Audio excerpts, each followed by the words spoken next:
পৃথিবীর সকল প্রাণীর জবান থাকলেও মাছের জবান নেই কেন, আর মাছেরা পানিতেই কেন বসবাস করে? এক ব্যক্তি হযরত আলী রাদিয়াল্লাহু তাআলা আনহুকে এই প্রশ্ন করলেন। হযরত আলী রাদিয়াল্লাহু তাআলা আনহু উত্তরে বললেন, জেনে রেখো, আল্লাহ তাআলা মাছের মুখেও জবান দিয়েছিলেন।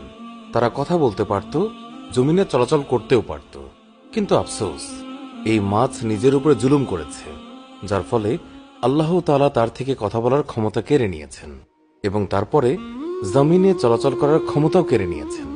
সম্পূর্ণরূপে তাদেরকে শুধুমাত্র এক জলজ প্রাণীতে পরিণত করেছেন। সেই আগন্তুক ব্যক্তি জিজ্ঞাসা করল, হে আলী, মাছেরা নিজের উপর কি জুলুম করেছে?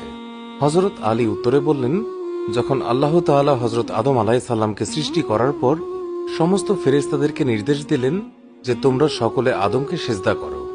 সমস্ত ফেরেশতা হযরত আদম আলাইহিস সালামকে সিজদা করল, কিন্তু ইবলিস শয়তান আদম আলাইহিস সালামকে সিজদা করতে অস্বীকৃতি জানালো।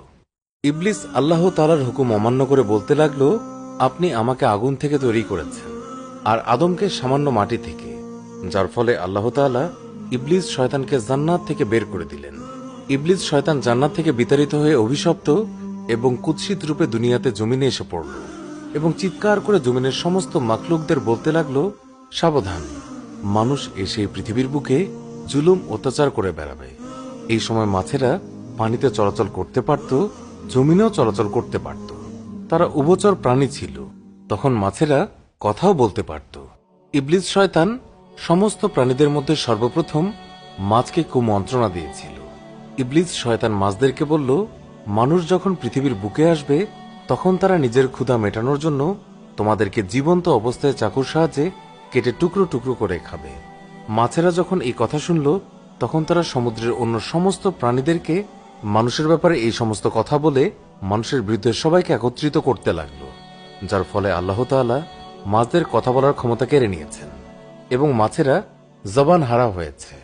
পাশাপাশি আল্লাহ তাআলা মাছের ব্যাপারে এই বিধান জারি করেছেন যে মাছদেরকে জবাই করতে হবে না, তাদেরকে জীবিত অথবা মৃত উভয় অবস্থায় কাটা যাবে।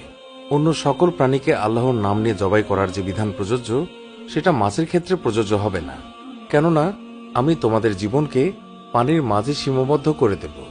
মাছের উদ্দেশ্যে বলা হলো, তোমাদেরকে যখন পানি থেকে ওঠানো হবে তখন তোমরা নিজেরাই ছটফট করে মারা যাবে। এর ফলে যখনই মাছকে পানি থেকে বের করা হয় মাছেরা ছটফট করতে থাকে এবং মাছের দেহের সমস্ত রক্ত এসে তার গলায় থাকা একটি বিশেষ গ্রন্থিতে এসে জমা হয়। আর এই কারণে মাছকে খাওয়ার জন্য বিশেষ প্রক্রিয়ায় জবাই করার কোনো আবশ্যকতা নেই, কেননা ইসলামে জবাই করার বিধান এই জন্য দেয়া হয়েছে যাতে পশুর শরীরের রগের মাঝে প্রবাহিত সমস্ত রক্ত মাংস থেকে আলাদা হয়ে যায় এবং মাংসের গুণাগুণ অক্ষুণ্ণ থাকে, জীবাণুমুক্ত অবস্থায় স্বাস্থ্যকর থাকে। আদম সন্তানের জন্য এই খাবার যেন কোনোভাবে আনহাইজেনিক না হয়, অর্থাৎ অস্বাস্থ্যকর না হয়। আর মাছের ক্ষেত্রে আল্লাহ তাআলার বিধান জারি করা হয়েছে, যখনই মাছকে পানি থেকে উপরে আনা হবে তখন প্রাকৃতিকভাবে মাছ